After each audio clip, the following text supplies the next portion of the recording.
Alam mo ba, ayon sa biology, tuwing natatapos ang pagtatalik or sex na mag-partner, himigit kumulang 300 hanggang 500 milyong sperm ang nadideposito ng lalaki sa loob ng babae. Nagsisimula silang lumangoy, magsusumikap pakarating sa ovum or itlog ng babae. Pero alam mo ba kung gaano kahirap ang paglalakbay nila? Sa daang-daang milyon, tanging 500 hanggang 1,000 lamang ang nakakarating malapit sa ovum. Marami ang napagod, marami ang sumuko, marami ang mawala ng pag-asa dahil nahuli sa paglangoy. Pero sa lahat ng iyon, isa lang ang sperm ang nagtagumpay.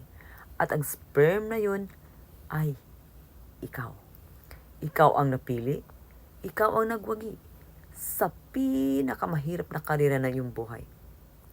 Bago ka pa man lang isinilang. Ngayon, susuko ka. Isipin mo, wala kang mata noon, wala kang paa, wala kang alam, pero lumaban ka. Nanalo ka sa karera kahit wala kang edukasyon, diploma o tulong mula kanino man. Ngayon pa ba na kumpleto ka na, may mata, may paa, may utak, at may mga taong handang umalalay, ngayon ka pa ba susuko? Tandaan mo, simula pala ng buhay mo, lumalaban ka na. At ang bawat hamon ay pagsubok lang.